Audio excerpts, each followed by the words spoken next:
Realism is a factor within Airsoft that attracts many players. Being able to experience it as real as possible, train or feel the adrenaline without the dangers that these real situations can bring is one of the points that many new players take of Airsoft. Something that can contribute well to this feeling is a GBB, gas blowback Airsoft replica. In addition to the recoil, which provides a certain degree of immersion, this type of replica often also provides realistic actions and functions. Think of loading or reloading, a realistic trigger, solving possible blockages or other malfunctions, and so on. This degree of extra experience and realism can add a lot to the game, but not everyone dares to make the step to this platform. We often hear it from customers or players in the field. They have read stuff online or heard things on the field that discourages them from taking the step. But are these arguments actually true or are they myths? To start with, what we probably hear the most: gas replicas do not function or hardly function in cold weather conditions. This is something that is generally told quite often and scares a lot of people off. You don't want to spend hundreds of euros, pounds or dollars on a replica that you can only play with on a hot summer day. And that is quite understandable. Although this is certainly the case with older gas replicas and the cheaper ones, this is something that has been improved more and more in recent years by manufacturers such as Tokyo Marui and GHK. These more modern systems have a much better efficiency when it comes to gas consumption. Don't get me wrong, this doesn't change the fact that gas is less effective in cold situations, but it's less likely to spoil the game. Where before you could not shoot a full magazine of BBs when it was cold, we see in these modern systems that you can at least empty all BBs, even half or a whole magazine extra on one gas charge.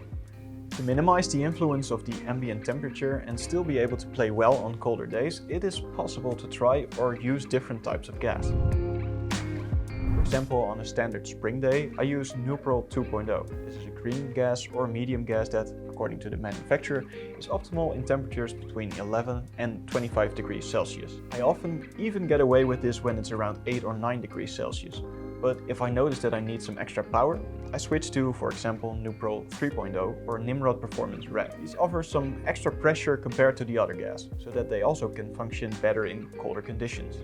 If you test and play with this a bit, you will soon realize which gas is best in which situation for your replica. If you'd like to know more about these different types of gas, watch this video on our channel. In addition, the way in which the replica is operated in colder conditions also influences the gas consumption. A GBB replica often has a realistic capacity of BBs, so you have to be a bit more careful with the shots you have. In addition, it is also true that when shooting in full auto with a GBB, more gas is lost than when using it in semi. So it's a matter of shooting in a more focused way instead of spraying and hoping that a BB will hit the opponent at some point. So if you're a bit more economical with the shots when it's colder, this will ultimately also provide more fun. Of course, there are extremes in this. In the Netherlands, we do not have very harsh winters, so it's often still possible to play well with a GBB. If you play in countries where the winters are colder, this will have more influences on playing with a gas replica. But then the question is, of course, whether you will actually be playing Airsoft in those temperatures. What can also be overlooked when it comes to gas consumption is how much gas is actually inside the magazine. Filling a gas magazine seems quite simple at first glance. You put the gas bottle on the filling valve and press until the magazine is full, right? Well, not quite. This ensures that the gas to liquid ratio in the magazine is not correct to function properly. This also puts unnecessary strain on the magazine. In addition, it can occur that when you press the gas bottle too long on the filling valve, that it freezes, which results in a worse or bad seal. What is recommended to fill the magazine in a more efficient way is to place the gas bottle on the filling valve for short periods of around 1 second. Repeat this until the magazine is full. This can, of course, differ per magazine since not every magazine has the same size reservoir. This way, the gas to liquid ratio improves so that the replica will function better. Finally, within this point, it is also possible to make fairly simple upgrades that will make your GBB replica more resistant to the cold. What we hear from some players is that they change their O-rings or seals, for example, when it starts to get colder. In addition, it is also possible, for example, to use a lighter buffer or buffer spring so that less gas is needed to cycle the system. So, a quick summary. The ambient temperature can have negative effect on the performance of a GBB Airsoft replica, but less than is claimed, and this can be circumvented or improved in relatively simple ways. As a next point, we often hear that players do not want to take the step to GBB because these replicas need to be maintained and cleaned more often and more regularly. It is generally recommended to clean it after each skirm or each time the replica has been used for an extended period of time. As mentioned, this is a recommendation. It does not have to be the case that your replica is completely covered with sand or mud after every skirm. What can therefore be recommended is to look at the movement of the bolt. If you notice that this feels stiffer or has more resistance than usual, it is a good idea to take a look at the replica and clean some parts. This prevents unnecessary wear and tear and ensures that the replica functions properly again. The same also applies to slides of pistol replicas. So, okay, cleaning is necessary and will have to be a bit more regular than, for example, with an AEG. But is it really a lot or difficult work? The short answer, no.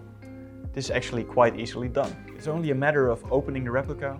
With an M4, this is separating the upper and the lower receiver. Then you can simply remove the bolt, wipe off the dirt with a clean cloth, clean with foam cleaner if necessary, grease it again, and you're done. These are fairly simple steps to ensure that the GBB replica continues to function properly and often amounts to just a few minutes of work. An AEG will of course require less maintenance than a GBB, as this is a closed system. But as soon as it needs some maintenance or replacement, this will quickly become a fairly time-consuming task. What we can actually recommend for all airsoft replicas in terms of maintenance is regular cleaning of the inner barrel.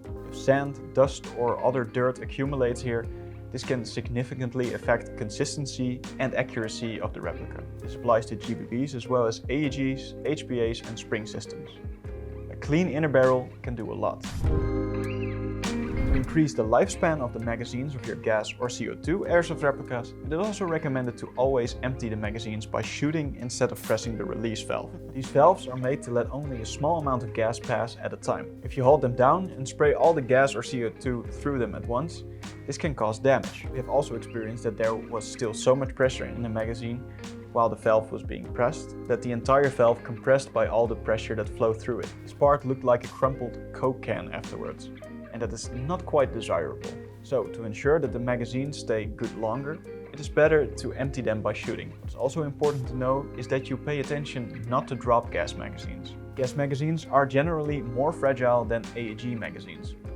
Dropping them may cause O-rings to shift, damage a nozzle, or allow debris to enter the system. If there is a leak in your magazine, you can watch this video in which we explain how to fix it.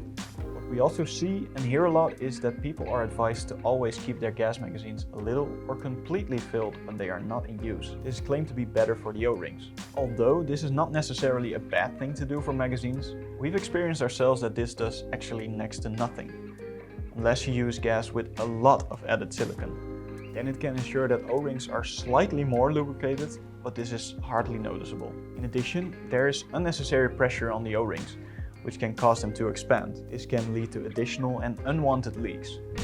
Then we're going to talk about consistency, which some say is bad with GBB airsoft replicas. In this, there are several small things that can influence or change this. One of the most common fallbacks within this is the FPS drops that gas replicas can experience. This is true in a way, but the extent to which these drops affect the shots is negligible in our experience. There can indeed be some variations in FPS while shooting a magazine empty, but these drops are so low that it hardly affects the performance. In some cases, the consistency of a GBB replica can even be better than with an AEG replica.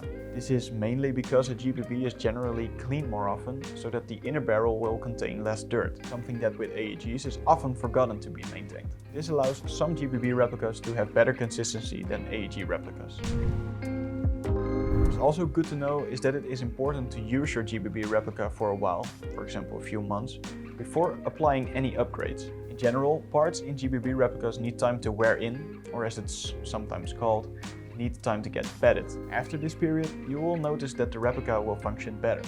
If there are still things that you might want to improve on the replica, you can do that from then on, as you will then know for sure what the performance of your replica is like. To get the best out of your GBB airsoft replica, we recommend using a slightly heavier BB. In most cases, .28 or .30 will give the best results for players in the Netherlands. Abroad, where heavier BBs are allowed, .32 can also be good to use, depending on the replica used of course. It is also possible to use even heavier BBs, but you will notice that the FPS will drop fairly quickly. What is important however is to use good quality BBs. If you use too soft or poor quality BBs on the GBB airsoft replica, It is possible that they will burst inside the replica due to the pressure the bolt puts on the BB as it prepares the BB for the shot. Sometimes we hear that it's also claimed that bio BBs can break quickly, but in our experience we have never had this occur. In the Netherlands we are only allowed to play with bio BBs, so in all cases that we have played or shot with a GBB replica, this has been while using bio BBs. As you can hear, consistency isn't as big of an issue as some make it seem. Another argument we occasionally hear, which mainly relates to the older GBB models, is that GBB replicas are said to be more fragile than AEG replicas. This mainly refers to their receivers. This was indeed the case in the past when cheaper materials were used, but many of the more modern GBB replicas are even sturdier than AEG replicas. Because these require less space to accommodate the driving system, the edges of a GBB receiver are generally a lot thicker than their AEG counterparts. Of course, this does not guarantee that it will never break. It's always a possibility, especially around the back of the receiver of, for example, an M4 replica. This can be a weak point with AEGs, GBBs, but also with real firearms.